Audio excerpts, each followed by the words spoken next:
요한계시록 4장 하나님의 말씀 공부하도록 하겠습니다. 이 요한계시록 1장에서는 이 요한계시록이 예수 그리스도의 계시다라고 선언이 되었고요. 우리가 2주 동안 2장과 3장을 공부를 했습니다. 이게 이제 우리가 알아야 되는 게 뭐냐 하면은 그 모든 7교회에 주는 메시지의 끝날 때 멘트가 공통된 게 하나가 있었어요. 뭐였죠? 귀 있는 자는 성령이 교회들에게 하시는 말씀을 들을지어다. 이기는 이에게는 쭉 그런 얘기가 나와요. 뭡니까? 성령이 누구한테 얘기하고 있어요? 교회들에게 얘기하고 있죠. 그러면 이건 뭐 라오디게아 교회에 주는 말씀이라고 지금 그 교회에 있어요? 없어요? 없어요. 거기 가면 폐허만 남아있고 그 당시의 교회들은 전부 다 지하 공동체였기 때문에 성지순례 가서 만나게 되는 교회들은 그 이후에 복음이 전해진 이후에 평안한 시대에 몇 세기가 지나서 기념교회로 세워졌던 것들이 있고 그것조차도 지금 폐허만 남아있는 게 현실이에요. 그래서 이 복음이란 건 특별히 신약 성경은 1차 독자가 있고 그 다음에 다음 독자들이 있어요. 1차 독자는 두아디라 교회에 그 말씀을 주었지만 결국은 이건 모든 교회들에게 주어지는 말씀이다라는 생각을 해야 됩니다. 그리고 특별히 이 교회를 우리가 생각할 때 교회의 머리는 누구시죠? 예수 그리스도. 그러면 예수님을 머리로 생각한다는 건 누구의 말씀대로 살아야 돼요? 예수님 말씀대로 사는 신앙 공동체가 교회지 않습니까? 근데 혼자 신앙생활 하라고 하지 않고 공동체에서 신앙생활 하라는 이유가 있어요. 왜 그럴까요? 여러분, 복음대로 사는 사람, 예수님 말씀대로 사는 사람, 신앙을 지키는 사람들은 인생에 반드시 어려움이 있고 고난이 있고 우리같이 지금 특별한 외적 핍박이 없는 시대를 살아가도 내가 신앙을 지키겠다 그러면 영적인 공격과 세상적인 공격을 받게 됩니다. 그때 이게 내 가정과 나와 내 자녀들과 배우자에게 오는 사탄의 공격에 대해서 또 시험에 대해서 하나님의 연단에 대해서 혼자서 이겨내기가 힘들어요, 실제는. 그래서 교회가 필요하고 공동체가 필요한 거예요. 더 많은 뜻이 있지만 특별히 환난과 연단에 대해서는 이 성도들의 모임이 예수를 중심으로 모여가지고 이 모든 어려움들을 서로 나누고 기도해주고 상담해주고 교제하면서 또 함께 떡을 떼면서 떡을 뗀다 그러는 데서 잠깐 세면 교회에서 예배 드리고 공동체에 식사를 합니다. 그죠? 그 다음에 이런 모임이 끝나도 같이 음식을 먹어요. 맛집 투어하는 게 아니에요. 우리가 모여서 식사할 때마다 기도할 때 누구 이름으로 기도합니까? 예수님 이름으로 기도하는 거고 예수님한테 우리에게 생명을 주셔서 감사합니다. 구원해 주셔서 감사합니다. 우리 삶에 함께 해 주십시오라고 예수 그리스도의 그 십자가의 고난을 기념하면서 우리가 식사를 하는 거잖아요. 그렇게 할 때 이 성도의 모임이 힘을 얻고 하나님의 은혜 안에 온전히 버텨나갈 수가 있어요. 그래서 성도끼리의 교제라든지 중보라든지 이런 부분들에 대해서 함께 연합으로 견뎌나가야 된다는 걸 항상 이런 교회들을 생각할 때 성도님들은 함께 생각을 해주면 좋겠습니다. 그렇게 이제 2장과 3장에서의 전체적인 결론은 교회들이 첫 번째 뭐 해야 된다? 각성해야 된다라는 내용이 있어요. 그 다음에 깨어나라라고 항상 성령이 얘기를 하시는데 말씀은 다 주어져 있죠. 그 말씀을 내가 어떻게 받을 것이냐에 대한 문제가 있어요. 성경을 어떻게 읽을 것이냐? 하나님의 말씀을 내가 어떻게 순종할 것이냐? 거기에 모든 중심은 한번 따라해 볼까요? 예수 그리스도다. 예수 그리스도가 중심이 돼야 됩니다. 온유한 자 복이 있나니 그들이 땅을 기업으로 받을 것이며 온유한 자가 누구예요? 예수님이에요. 내가 성품적으로 온유하게 살면 하나님이 이 땅에서 땅을 많이 준다는 게 아니라 내가 예수님이 죄인들을 향해서 참으신 걸 성도도 죄인을 향해서 참으면서 하나님의 구원을 이루어 나가야 된다, 이 땅에. 그 예수를 본받고 예수님의 온유함을 따라서 예수님이 이룬 구속사를 우리도 이어나가는 자들에게 디얼스 지구죠. 근데 그거 실제적인 의미는 새하늘과 새 땅 할 때 그 새 땅이에요. 하나님의 나라를 허락해 주신다라는 것을 기억을 하고, 이 교회들이 그런 삶에 전진해서 나가야 된다라는 거예요.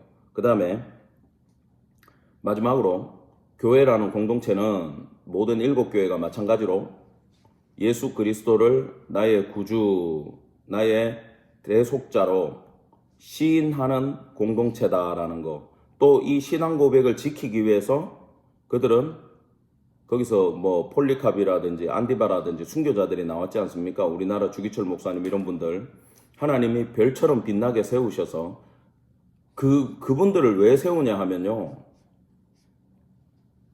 바다에서 항해를 할 때 아무것도 안 보이고 나침반도 없을 때 북극성을 기준으로 방향을 잡고 나갔어요. 신앙에 아무것도 안 보일 때 그런 신앙의 별들을 바라보고 견뎌나가라는 걸로 하나님이 세워주시는 분들이거든요. 그걸 기억하면서 동일한 신앙 고백으로 예수를 나의 구주로 시인하고 나가는 교회들 되기를 간절히 축원합니다. 아멘.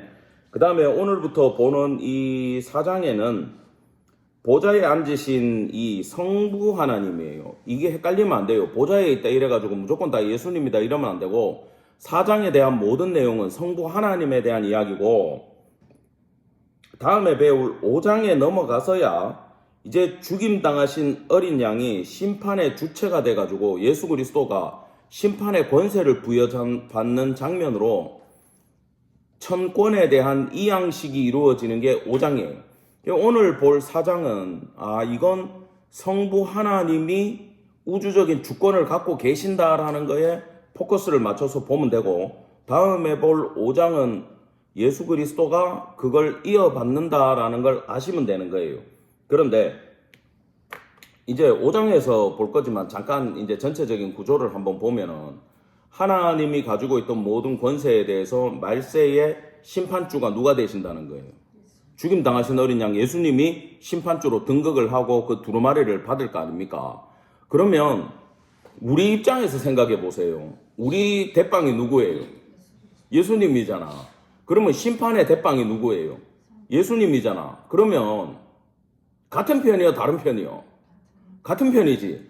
그럼 예수님이 이제 그 6장 이후로 끝까지 이 땅에 대한 심판이 쫙 어마무시하게 막 땅들이 두루마리처럼 말리고 해가 막 핏빛으로 변하고 막 이런 재앙이, 지진이 일어나고 이런 게 닥칠 때 우리는 심판을 내리는 예수님 편에 서 있느냐, 심판을 당할 이 땅 죄인의 편에 서 있느냐에 따라서 이게 전혀 다르게 보여요. 성경이.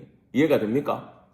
예수님 편에 서 있으면은 아이고 이놈들 죄 짓고 그래 살더니 이제 속이 시원하다 이게 돼.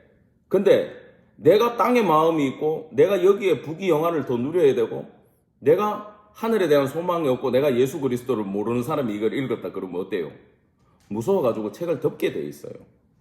이런 양면성을 가지고 있는 책이 요한계시록입니다. 그건 우리가 6장부터 살펴보게 된다라는 거예요. 자, 그러면은 4장 본문 강에 들어가겠습니다. 1절 다 같이 읽을까요? 시작. 이 일 후에 내가 보니 하늘에 열린 문이 있는데 내가 들은 바 처음에 내게 말하던 나팔 소리 같은 그 음성이 이르되 이리로 올라오라. 이후에 마땅히 일어날 일들을 내가 내게 보이리라 하시더라. 아멘.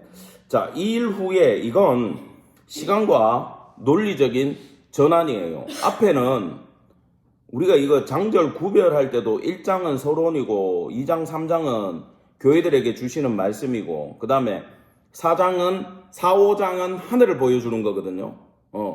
요걸 우리가 잘 이해를 해야 돼요. 그래서 착각하는 사람들이 있는데 세대주의자들 시간 순서대로, 여러분 그거는 세대주의는 굉장히 조심하셔야 되는 게 뭐냐 하면은 시간 순서대로 논리의 전개 순서대로 설명을 하는 방법은 헬라 철학이에요. 헬라 철학. 그리스 헬라에서 쓰는 방법 중에 하나예요. 그게 전부가 아니고. 근데 성경의 기록 방식은 그보다 훨씬 이전에 있던 하나님의 지혜이기 때문에 헬라 철학을 배운, 그리고 지금 문명도 사실은 거기서 출발을 했어요. 우리가 학교에서 배우는 뭐 귀납적 방법, 연역적 방법, 이걸로 성경 보면 박살납니다. 절대 그렇게 적혀 있지 않아요. 뭐 키아즘이 있고 뭐 나선형 구조가 있고, 여러분들 예스라서만 읽어봐도 그 성전 방해 공작에 대해서 시간 순서를 넘어서 적어 놓은 거 읽었어요? 안 읽었어요? 읽었죠? 그걸 시간 순서대로 보면 뒤에 얘기도 있고 막 뒤죽박죽 돼 있기 때문에, 왕들 이름이 여러 명 나오기 때문에 이거 지금 어디를 말하는 거야? 헷갈리게 돼 있어요. 그건 뭡니까? 방해 공작에 대한 총체적인 기록을 따로 남겨놓는 거야. 요한계시록도 그런 구조가 나옵니다. 그래서 이걸 무조건 뭐 파싱해가지고 단어 분해하고 원문 분해하고 그걸로만 봐서도 안 되고, 그것도 필요해요. 근데 전체적으로 보는 눈, 유대인의 기록 방법, 왜 요한도 유대인이니까 그런 걸 우리가 전체적으로 보고 들어가야 되기 때문에 절대 이거 시간 순서대로 보면 안 돼요. 그래서 이게 3장의 마지막 21절에 나오는 이기는 그에게는 뭘 주겠다라는 거 다음에 하늘로 올라갔다, 이렇게 판단하시면 안 된다라는 거예요. 이걸 어떤 세대주의자들은 7교회에서 이기는 자들이 휴거돼가지고 천상에 올라가서 예배드리고 있는 게 사자기다라고 설명을 해요. 절대 아닙니다. 그거는 그렇게 착각하시면 안 돼요. 이건 의미적으로 만약에 그런 우리가 아는 방법으로 본다면은, 여러분 성경이 있으면 1장 19절에 어떻게 나오냐면 이렇게 끝나요. 그러므로 내가 본 것과 이제 있는 일과 장차 될 일을 기록하라. 기억나죠? 그러면 여기서부터는 뭡니까? 네가 본 거 이제 계시 받는 거야. 그 다음에 이제 있는 일은 요한계시록의 7교회에 대한 이야기고, 그러면 요거부터는 뭐예요? 장차 될 일에 들어가는 거예요. 그래, 장차 될 일이 어디로 시작되느냐? 4장으로 연결된다. 이렇게 이해를 하시면 됩니다. 자, 그 다음에 하늘에 열린 문이 있는데, 하늘에 딱 봤더니 열린 문이 있어. 그러면 모든 사이비 이단들은요, 자기들 교회가 이 열린 문이래. 이것도 성경을 몰라서 하는 얘기죠. 항상 열린 문은요, 따라합시다. 양의 문 대신 예수 그리스도. 예, 양의 문 대신 예수 그리스도에 대한 상징적인 표현이에요. 여러분, 마태복음 16장 16절에 보면 베드로가 주는 그리스도시요 살아계신 하나님의 아들이시니이다 고백을 하잖아요. 바요나 시몬아, 네가 복이 있도다. 그럼 내가 네한테 천국 열쇠를 주리니 막 이러잖아. 그래가지고 우리 어릴 때 전도사님한테 항상 설교 들을 때 재밌는 얘기 막 해주시잖아. 누가 죽어가지고 천국에 갔더니 천국 문 앞에서 누구 만나요? 베드로 만나요. 왜? 천국 열쇠를 갖고 문을 열어줘야 천국 들어간다고 생각을 하는 거야. 그거는 이제 웃자고 하는 얘기인데, 사실은 여러분 기억하세요. 상징에 대해서 이해하지 못했기 때문이에요. 성경에는 실제가 있고 상징이 있어요. 그리고 비유가 있어요. 어떤 사람은 부자 청년 만난 사건이 비유래. 실제로 만난 사건입니다. 그 일 이후에 예수님이 예루살렘으로 올라가요. 그 사람은 진짜 쫓아온 거예요. 근데 마태복음에 보면은 그 이후 포도원 농부의 비유가 나와요. 그러니까 이것도 비유고 그것도 비유다라고 착각하는 사람들이 있어. 실제가 있고 비유가 있고 상징이 있습니다. 예. 자, 그러면은 마태복음 28장을 제가 읽어드릴게요. 여러분들 시간 관계상 찾지 마시고, 창세기 28장 10절.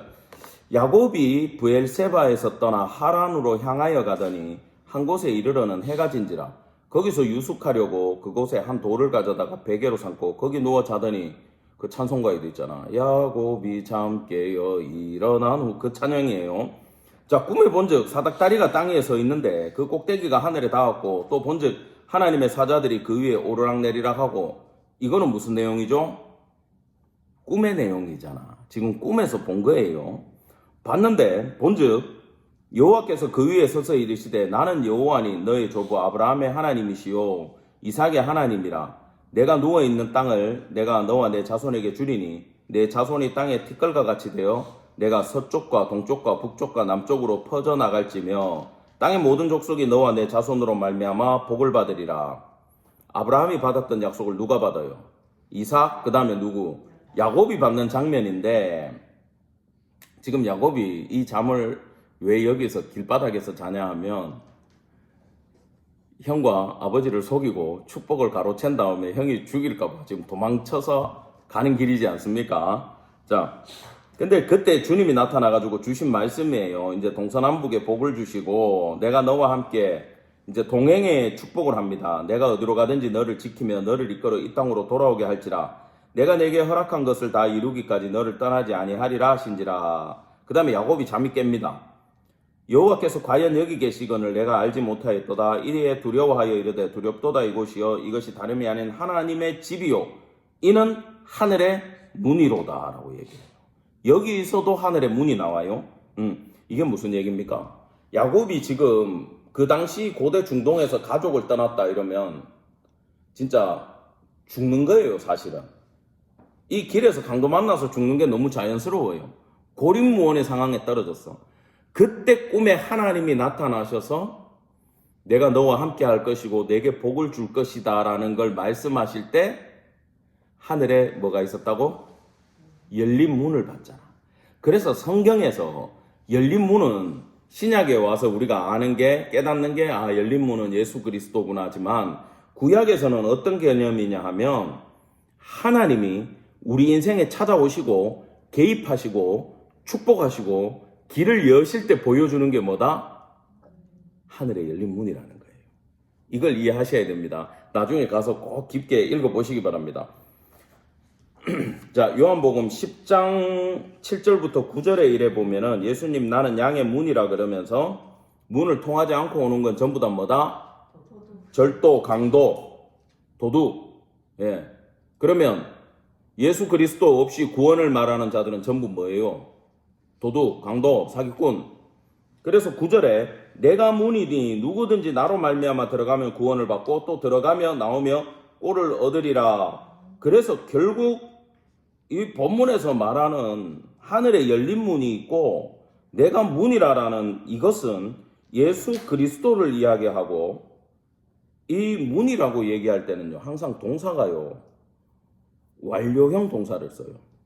그럼 이미 예수를 통해서 열려져 있는 문이라는 뜻이에요. 기억하시기 바랍니다. 이미 열려 있는 문이에요. 그 다음에 또 문제가 되는 게 이리로 올라오라 그랬어. 그러면 이걸 가지고 사람들이 또 휴거를 하고 우기는 사람들이 있어.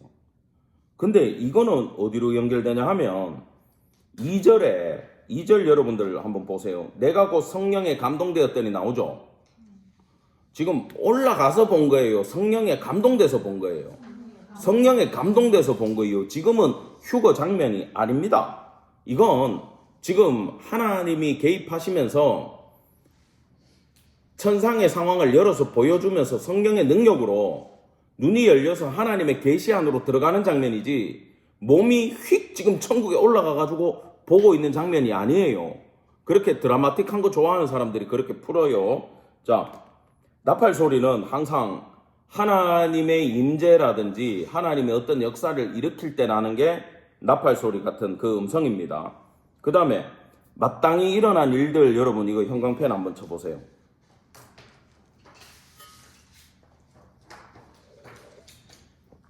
이걸 적으세요. 자, 이걸 스케줄로 이해하시면 안 돼. 마땅히 일어날 일들이 시간 순서대로 일어나는 우리 타임테이블을 말하는 게 아니에요. 이건 뭐냐? 하나님께서 반드시 행할 일이라는 뜻이 여기 있습니다. 그러면 성경에서 이게 종말에 대한 이야기인데 종말이 우리 개혁신앙은 언제부터 언제라 그랬어요? 예수님이 십자가에서 죽으시면서부터 언제까지? 다시 오실 때까지. 그럼 이 시대가 다 종말이면 우리는 이 긴 종말 안에 들어있는 거죠, 지금.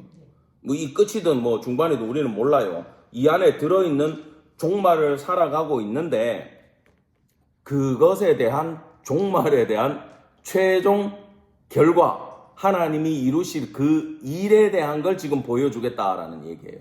이해가 되십니까? 그러면 이걸 왜 보여주시냐 하면은 여러분 출애굽기로 이렇게 돌아가 보면은 광야로 하나님이 그 장정만 60만을 이끌고 출애굽기를 시작을 했어요. 모세가 이끌었어요. 광야에 나왔어. 배고프면 뭐라고 얘기하죠?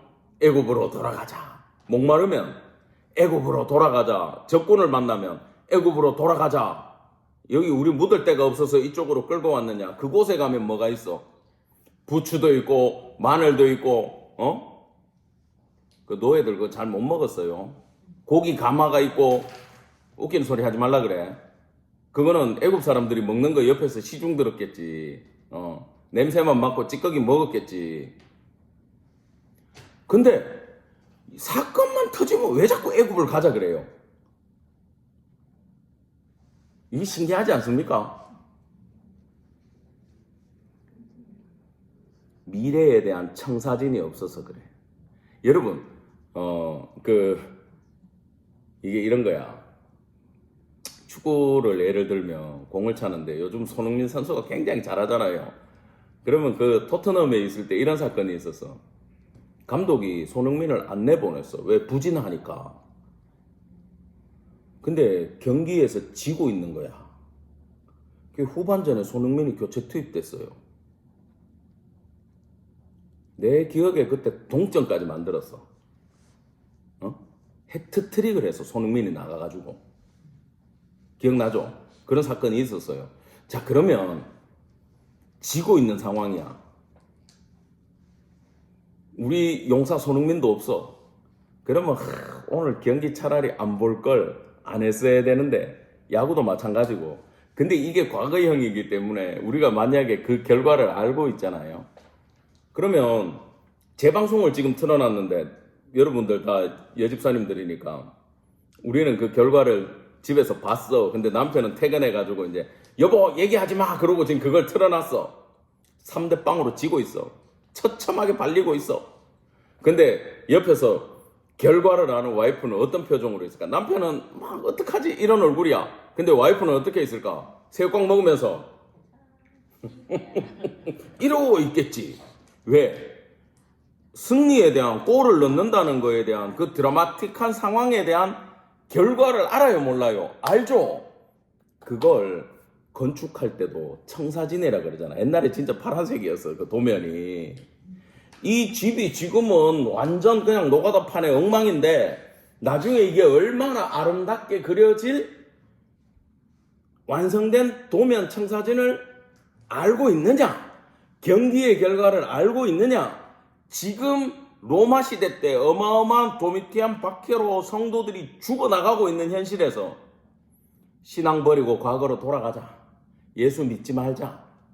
애굽으로 돌아가자.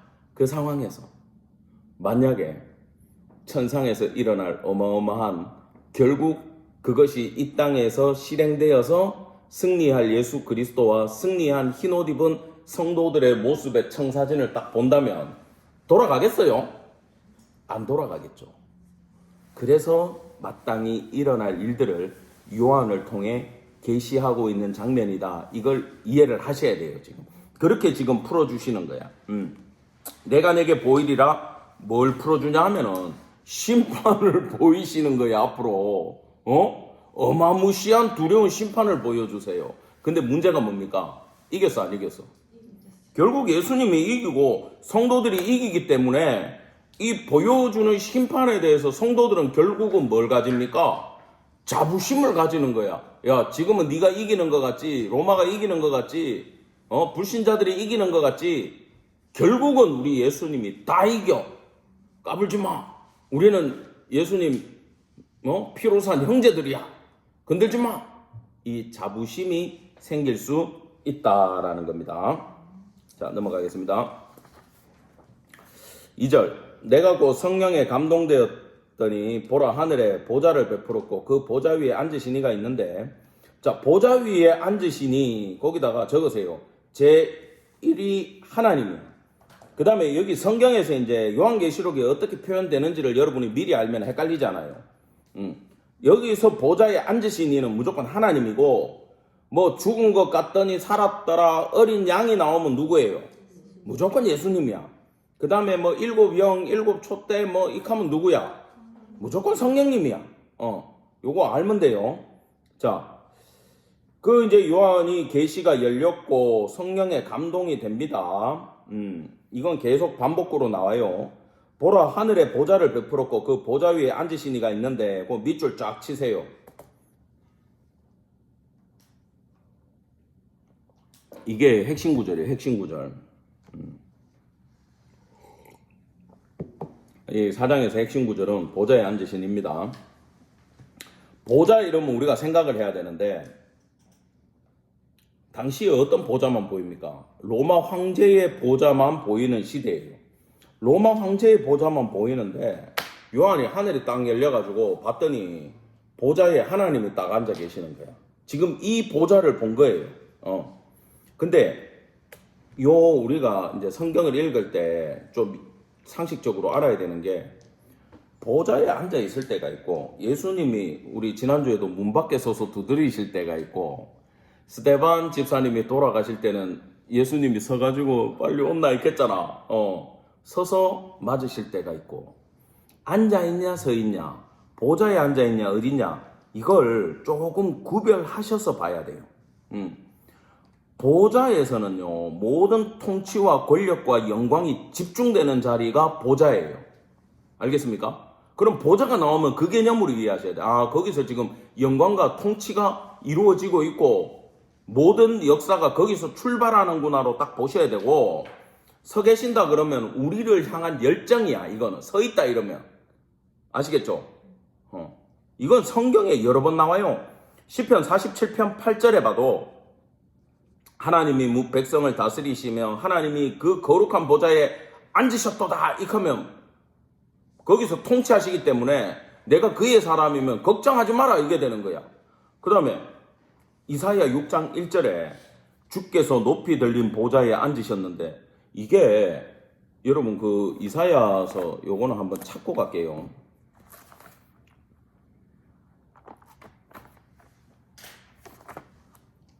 이사야 6장이 이제 이사야의 소명장인데 거기도 이게 나옵니다.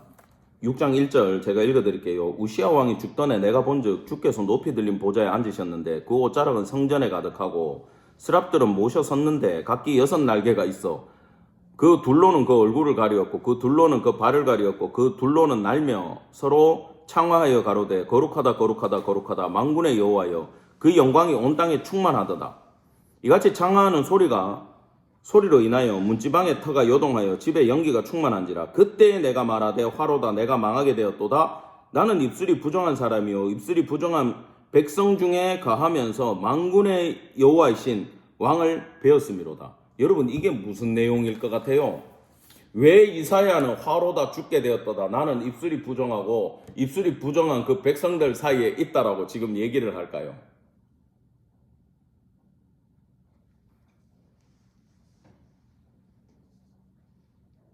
예?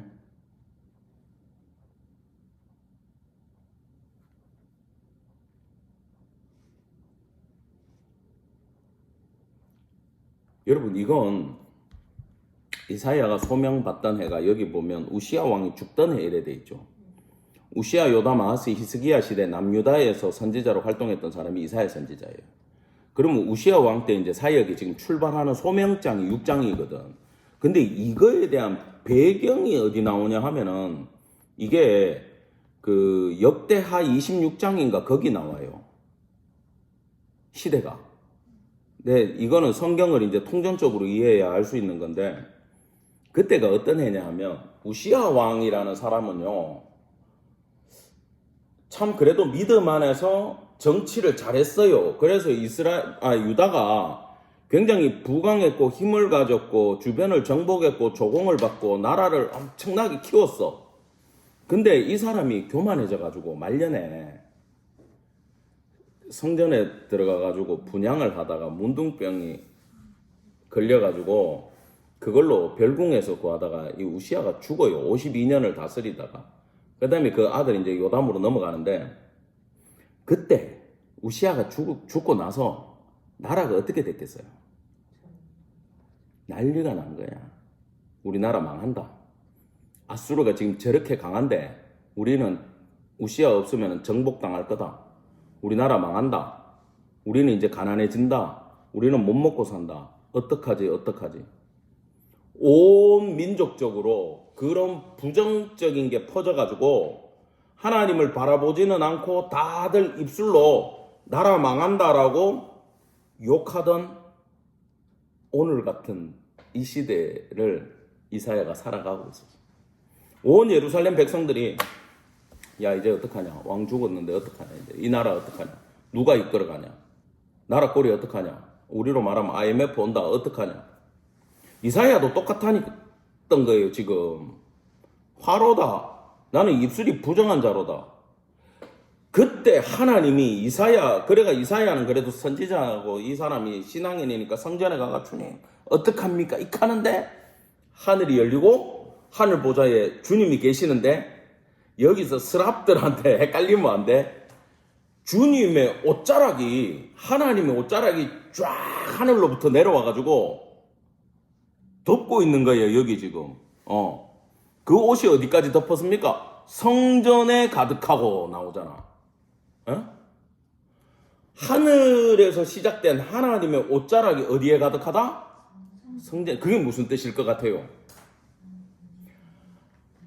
우시아가 죽어가지고 나라가 망할 것 같지만, 우리 한국이 IMF가 올 것 같고 망할 것 같지만, 우리가 믿는 하나님의 통치가 하늘로부터 출발해가지고 지금 이 땅까지 내려와 있다, 안 내려와 있다? 내려와 있다. 그러면 지금 부정적인 얘기를 해야 되겠어요? 아니면 하나님한테 기도해야 될 때예요? 하나님 보고 살려달라, 하나님의 통치를 이루어달라. 우시아가 중요한 게 아닙니다. 왕이 중요한 게 아닙니다. 하나님이 다스리셔야 됩니다. 그 기도를 하는 자들이 영적인 백성들이고, 부정적인 말을 쏟아내는 자들이 화로다, 죽게 될 자들이라는 거예요. 아시겠어요? 그래서 지금 보좌를 보여주는 거 동일하게 뭘 얘기하는 거예요?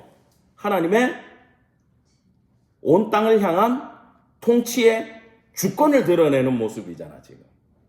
우리는 몰라도 유대인들은 보좌 익하면 그 느낌이 딱 하고 들어온단 말이지. 그래서 내가 지금 미리 설명을 해드리는 거예요. 자, 그 다음에 사도 요한이 지금 편지를 받은 지금 이 상황도 똑같습니까? 안 똑같습니까? 하나님 안 계신 것 같고, 핍박 가운데 죽어가는 것 같고, 실제로 죽어가고 있고, 그럼에도 하나님의 통치는 이 땅에 가득히 있다. 그분이 주권자다. 그분이 주인이다. 이걸 하늘 보좌를 본 사람들이 많아요. 여러분들, 내가 이거 말씀 준비하면서 또 우리 집사님들 주님한테 또 하늘 보좌 보여달라 하면 안 되는데, 이거 읽을 때 또 하늘 보좌 봐야 되겠다는 생각 했어, 안 했어? 안 했어요? 또 이 정도는 해줘야 되는데. 그래야 내가 얘기를 하는데 이렇게 안 도와주시네. 이사야가 봤잖아요. 그럼 이사야 때 상황이 어땠어요? 시대적 상황이 힘들었잖아. 그러니까 보여주시는 거야. 지금 요한 상황 어때요? 힘들잖아. 도미테안 황제가 박해를 하잖아. 밤모섬에 지금 유배에 와 있잖아. 안 죽고, 약 먹여도 안 죽으니까 지금 거기 보낸 거야. 환난 상황 속이니까 보여주시는 거야. 예스겔도 1장 1절에서 하늘이 열리며 하나님의 모습이 내게 보이니 이렇게 출발해. 예스겔은 어디 있었어요? 바벨론 끌려가가지고 포로 수용소 그발강가에 있었어요. 이때 노가다 할 때야. 관계 수로 공사에 동원돼가지고 지금 삽질할 때라고. 그때 뭘 보여주셨다고? 하늘 보좌를 보여주시는. 그 괜히 또 하늘 보좌 보여달라고 하면은 그 삶은 상상을 하시기 바랍니다. 예. 힘들 때 보여주시는 거예요. 3절입니다. 같이 읽읍시다. 시작. 앉으신 이의 모양이 벽옥과 홍보석 같고 또 무지개가 있어 보좌에 둘렀는데 그 모양은 녹보석 같더라. 야, 이런 거 우리 좋아하잖아. 보석. 근데 이게 보석일까요? 아닐까요? 보석이 아니에요. 보세요. 벽옥과 홍보석 같고 그 모양이 녹보석 같더라. 그럼 녹보석이야, 아니야? 아니야. 표현할 길이 없는 거야. 그 조선시대 사람들한테 그 LED 전광판 보여주면 뭐라고 표현하겠어요? 녹보석 같고 홍보석 같은데 빛처럼 해처럼 빛이 나고 심지어 그 보석이 지들끼리 왔다 갔다 그리더라 그럴 거 아니야. 빛이 바뀌니까 움직이는 빛이더라 이렇게밖에 표현을 못해. 왜? LED를 이해를 못하니까. 지금 그거예요. 그래서 이 모양이라는 호라시스라는 말은 성경에서 모양이 뭐뭐 같다, 이건 뭐라고 단정 지을 수 없기 때문에 그렇게 보인다라는 은유나 유비로 설명하는 장면이 모양이 뭐뭐와 같고입니다. 자, 그 다음에 이제 중요한 게 무지개를 형광펜을 치세요. 무지개. 제가 몇 번 강의를 하면서 이제 조금씩 내용이 더 추가가 되는데, 이 무지개는 뭐냐 하면은, 무지개를 보여주셨다. 이거는 하나님의 뜻이 있다 없다? 있어요. 여러분, 무지개가 어디 등장합니까? 노아의 홍수 때 그 이후에 다시는 너희를 물로 심판하지 않겠다라고 하는 하나님의 언약의 상징으로 무지개를 보여주셨어. 그러면 지금 무지개가 떠 있다라는 건 무슨 뜻이에요? 심판이 임할 건데 무지개를 보여줘. 그러면은 단순하게 야, 이번에는 불로 망하는구나 이렇게 해석하는 사람들도 있잖아. 예. 지진 나고 해일 나면은 물로도 망하는 거죠. 그러면 이 무지개가 뭔지 알아야 되고, 무지개가 상징하는 바가 뭔지 알아야 되는데, 첫 번째 외적인 의미는요, 따라합시다. 오해하지 마라. 그 죄에 대해서 무자비한 심판을 말하고 있는 게 아니에요, 이건.